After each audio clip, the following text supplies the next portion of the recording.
Terima kasih. Nama saya Jenilena Umul dari kelas C semester 2. Di sini saya akan menjelaskan beberapa materi. Yang pertama itu tentang 3 tahap perkembangan masyarakat menurut Agus Kom. Yang pertama, tahap teologis. Tahap ini merupakan sebuah tahap yang dimana seorang manusia memiliki usaha untuk melakukan penerangan dari segala macam bentuk fakta dan juga kejadian yang dimana terdapat di dalam sebuah keterkaitan dengan teka-teki alam, yang dimana kemudian dianggap seperti sebuah misteri. Yang kedua, tahap metafisis. Tahap ini melakukan sebuah bentuk perombangan yang dimana terjadi dengan cara berpikir lama terhadap segala macam bentuk dari gejala yang kemudian tidak akan dapat terjadi lagi, diterangkan ke dalam sebuah bentuk hubungan dengan sebuah kekuatan kemudian bersifat supramental dan juga rohani. Yang ketiga, tahap positif. Gejala kemudian tidak lagi secara a priori, akan tetapi berdasarkan sebuah bentuk observasi, penelitian hingga kepada perbandingan yang dimana ketat dan juga teliti. Yang kedua, secara lengkap tentang jenis-jenis solidaritas, teori bunuh diri, sistem sosial, dan fakta sosial menurut Durkheim. Yang pertama itu jenis-jenis solidaritas. Jenis solidaritas ada 2. Yang pertama, solidaritas mekanik.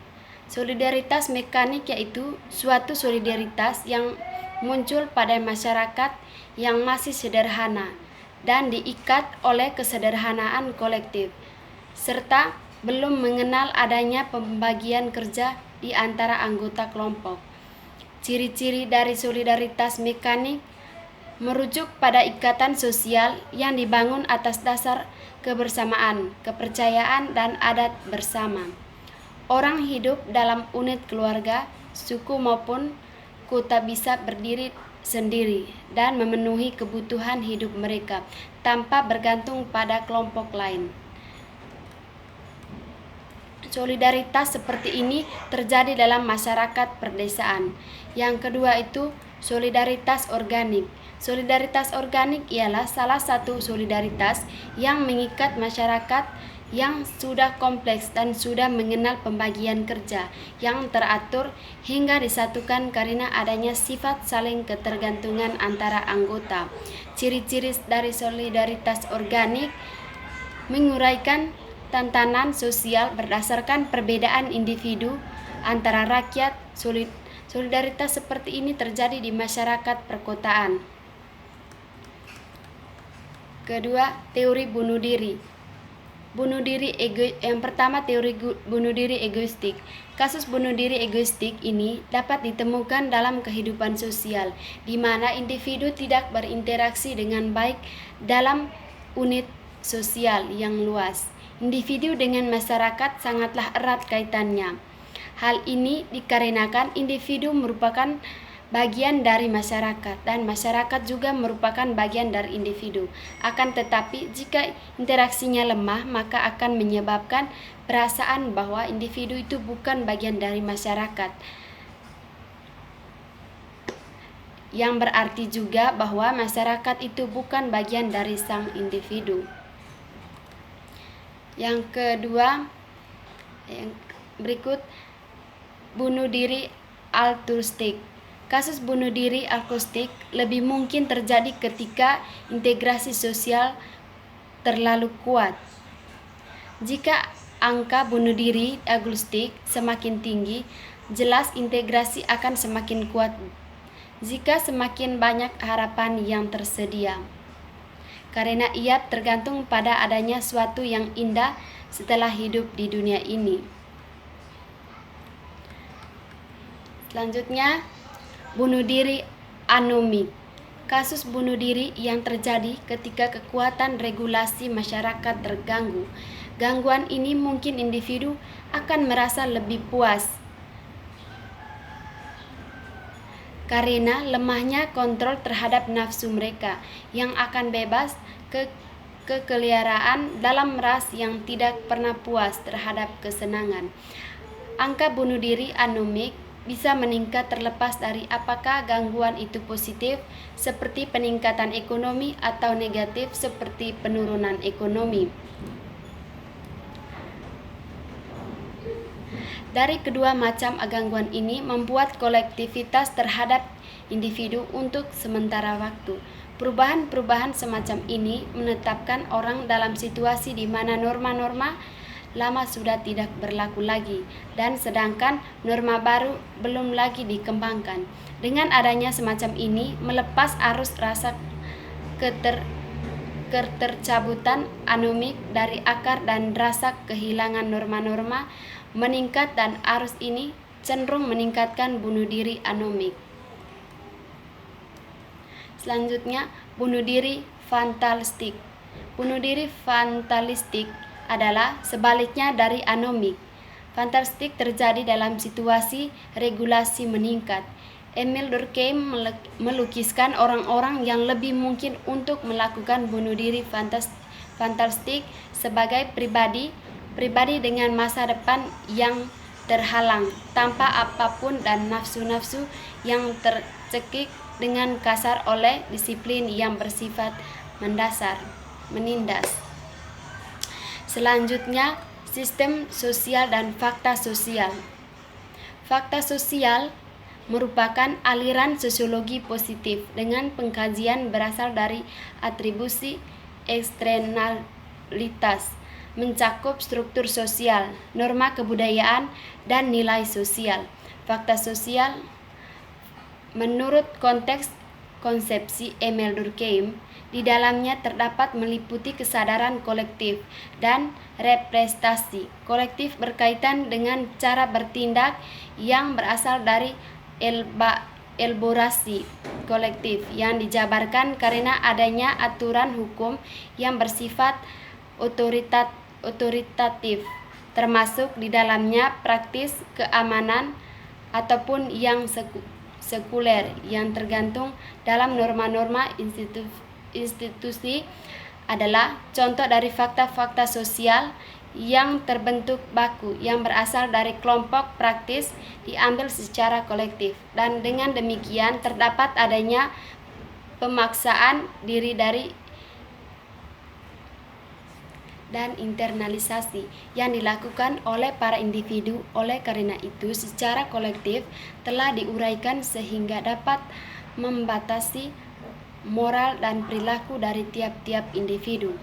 Yang ketiga itu secara lengkap teori tindakan sosial menurut Weber terhadap birokrasi dan teori kapitalisme menurut Weber. Tindakan sosial menurut Max Weber adalah suatu tindakan individu sepanjang tindakan itu mempunyai makna atau arti subjektif bagi dirinya dan diarahkan kepada tindakan orang lain. Suatu tindakan individu yang diarahkan pada benda mati tidak masuk dalam kategori tindakan sosial. Suatu tindakan akan dikatakan sebagai tindakan sosial ketika tindakan tersebut benar-benar diarahkan kepada orang lain. Meskipun tak jarak, tindakan sosial dapat berupa tindakan yang bersifat batin atau bersifat subjektif yang mungkin terjadi karena pengaruh positif dari situasi tertentu. Bahkan terkadang tindakan dapat berulang kembali dengan sengaja sebagai akibat dari pengaruhnya situasi yang serupa atau berupa pertunjukan secara pasif dalam situasi tertentu. Yang pertama, teori birokrasi. Birokrasi berhubungan dengan organisasi masyarakat yang disusun secara ideal. Birokrasi dicapai melalui formulasi aturan, struktur, dan proses di dalam organisasi. Para teoritis selama bertahun-tahun telah mendukung model birokrasi guna meningkatkan efektivitas administrasi organisasi. Max Weber adalah sosok yang dikenal sebagai bapak birokrasi. Menurut Weber, organisasi birokrasi yang ideal menyertakan 8 karakteristik struktural.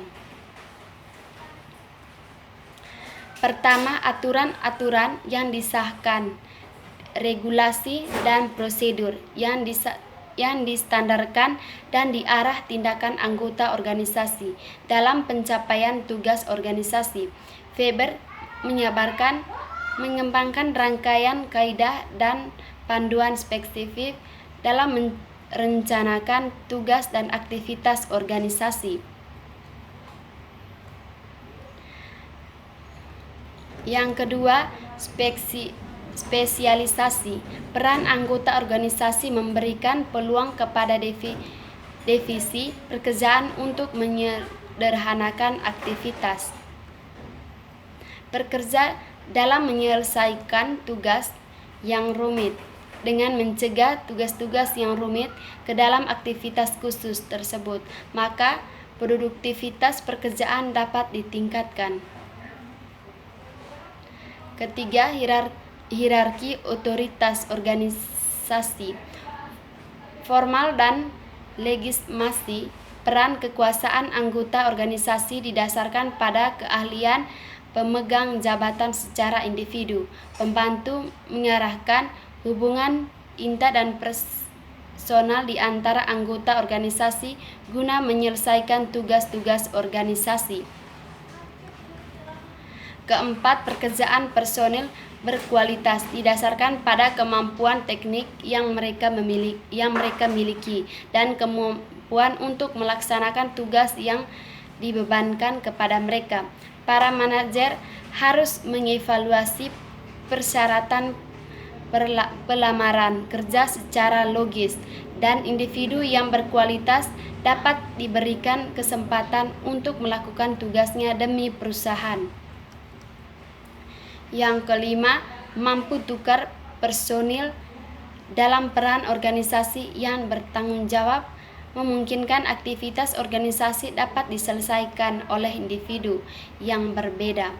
Mampu tukar ini menekankan pentingnya tugas organisasi yang relatif untuk dibandingkan dengan anggota organisasi tertentu yang melaksanakan tugas-tugasnya. Kedua, teori kapitalisme. Kapitalisme atau kapital adalah sistem ekonomi yang dimana perpandangan industri dan alat-alat produksi dikendalikan oleh pemilik swasta dan ditujuan membuat keuntungan dalam ekonomi pasar. Pemilik modal bisa melakukan usaha untuk meraih keuntungan sebesar-besarnya. Demi prinsip tersebut, maka pemerintah tidak dapat melakukan investasi pasar guna keuntungan bersama, tetapi investasi pemerintah dilakukan secara besar-besaran untuk kepentingan pribadi. Walaupun demikian, kapitalisme sebenarnya tidak memiliki definisi universal yang bisa diterima secara luas. Beberapa ahli mendefinisikan kapitalisme sebagai sebuah sistem yang mulai berlaku di Eropa pada abad ke-16 hingga abad ke-19, yaitu pada masa perkembangan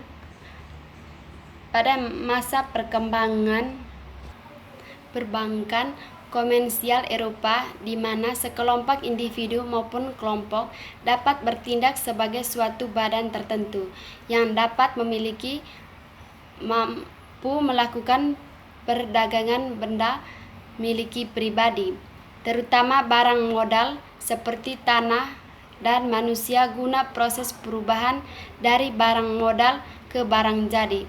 Untuk mendapatkan modal-modal tersebut, para kapitalis harus mendapatkan bahan baku dan mesin dahulu, baru buruh sebagai operator mesin, dan juga untuk mendapatkan nilai lebih dari bahan baku tersebut.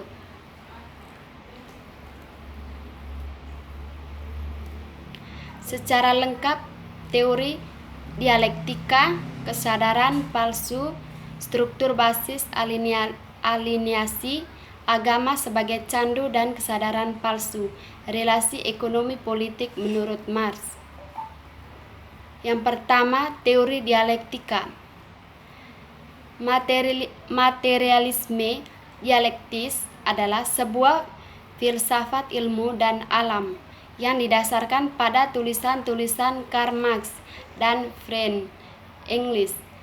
Materialisme dialektis mengadaptasi dialektis Hegel terhadap materialisme tradisional yang menyelidiki hubungan antara subjek di dunia yang di dalam lingkungan dinamis dan evolusioner.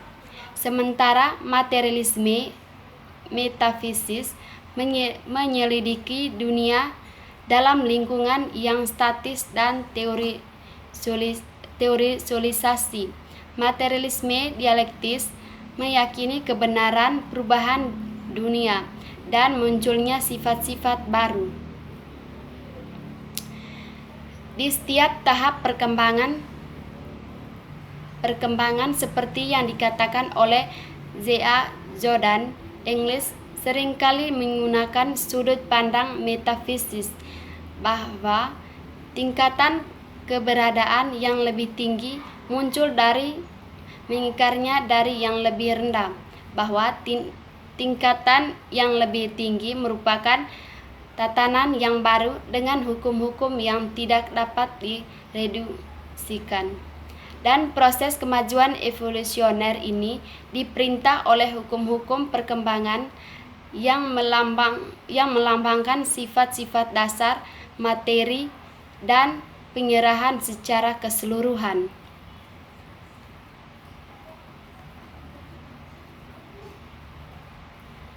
Yang kedua, kesadaran palsu. Dari surat Engels ini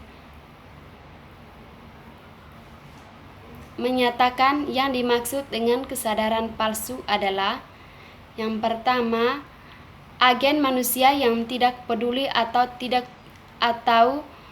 cuek terhadap motivasi kekuasaan yang mendorong pikiran dan tindakannya, atau dengan kata lain, kesadaran palsu mencakup lemahnya pengetahuan nyata atau sebuah wujud ketidakpedulian atas sebab-sebab yang mempengaruhinya. Yang kedua, apa yang orang bayangkan sebagai penyebab sesungguhnya bukanlah penyebab senyatanya, yakni ideologi yang mencakup setumpuk keyakinan palsu atau ilusif, bahkan penipuan diri. Dan yang ketiga, agen manusia memiliki kesadaran palsu karena mereka menafsirkan motivasinya sendiri dan sumber gagasan mereka dan secara idealistik, karena seluruh tindakan yang dimediasi oleh pikiran pada akhirnya muncul padanya atas dasar pikirannya. Intinya, apa yang disebut sebagai kesadaran palsu adalah ketika kelas pekerjaan gagal merealisasikan kesadaran sejatinya. Sebagai sebuah kelas ilmuwan politik,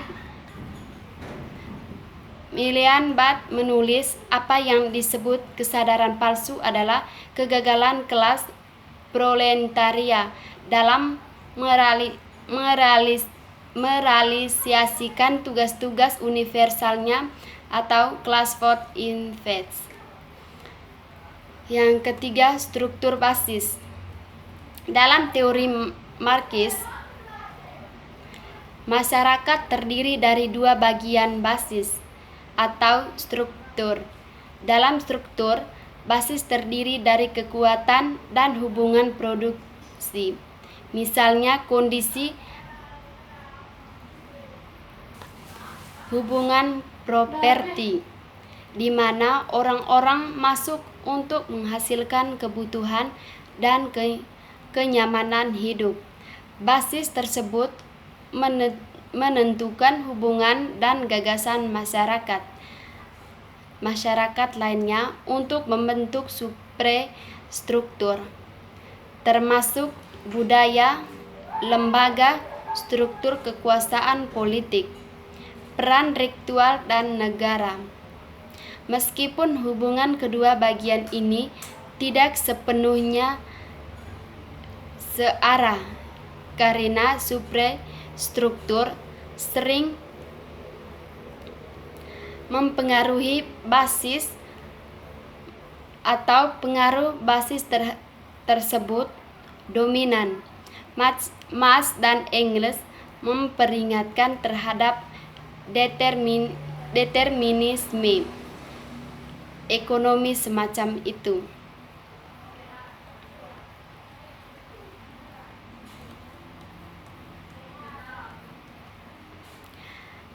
Yang berikut, alienasi. Teori alienasi Karl Marx mendeskripsikan alienasi orang-orang dari aspek-aspek Grundnutzen mereka berbagai konsekuensi dari kehidupan di dalam masyarakat dengan golongan-golongan sosial yang terstratifikasi. Sementara itu, alienasi diri adalah sebuah konsekuensi dari menjadi bagian mekanistik dari sebuah golongan sosial. Sebuah kondisi yang mengalienasi seorang dari kemanusiaan mereka.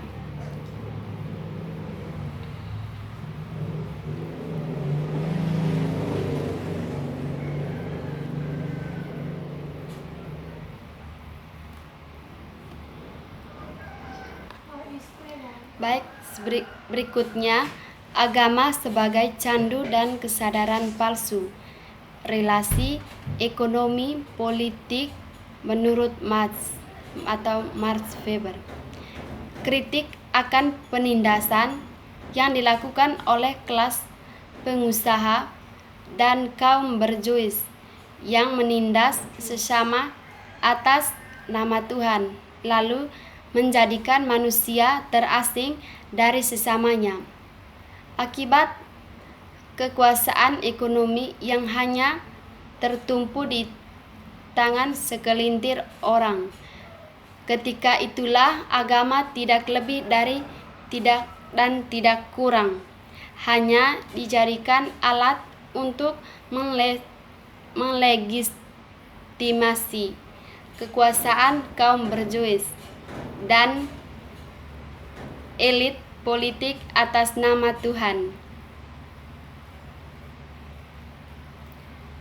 Sementara agama hanya digunakan untuk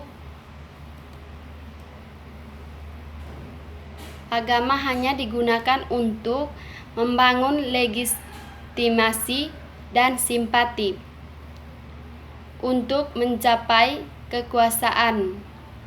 Ketika itulah agama dan Tuhan hanya dijadikan sebagai sekedar legitimasi untuk memperpanjang tirani dan penguasa dan kaum pemilik modal. Baik, itu tadi materinya. Saya akan memberikan kesimpulan bahwa pada materi yang pertama tadi tentang 3 tahap perkembangan masyarakat menurut Auguste Comte. Yang pertama itu tadi tahap teologis, sedangkan yang kedua itu tahap metafisis. Yang ketiga tahap positif. Sedangkan materi yang kedua tadi membicarakan tentang secara lengkap tentang jenis-jenis solidaritas, teori bunuh diri, sistem sosial, dan fakta sosial menurut Durkheim. Jenis-jenis tadi ada 2, yaitu jenis solidaritas tadi ada 2. Yang pertama solidaritas mekanik. Sedangkan yang kedua itu solidaritas organik.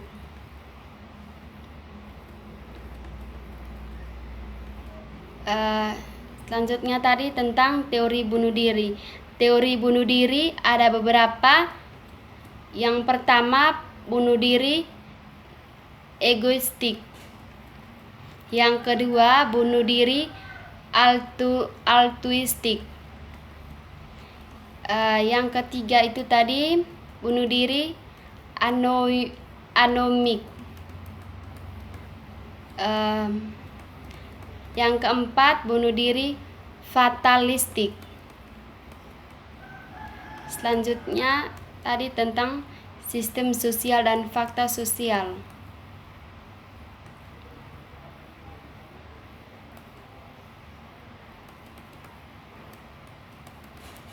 Yang ketiga tadi saya menjelaskan tentang secara lengkap teori tindakan sosial menurut Weber, teori birokrasi dan teori kapitalisme menurut Weber. Yang pertama tadi teori birokrasi tadi berhubungan dengan organisasi masyarakat yang disusun secara ideal. Birokrasi tadi dicapai melalui formulasi, aturan, struktur, dan proses di dalam organisasi.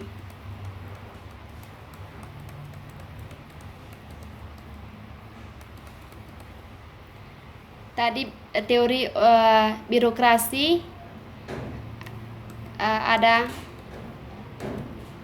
8. Yang kedua tadi teori kapitalisme. Sedangkan teori kapitalisme tadi sistem ekonomi yang dimana pandangan industri dan alat-alat produksi dikendalikan oleh pemilik swasta dan tujuan membuat keuntungan dalam ekonomi pasar. Itu adalah pemilik modal bisa melakukan usahanya untuk meraih keuntungan sebesar-besarnya.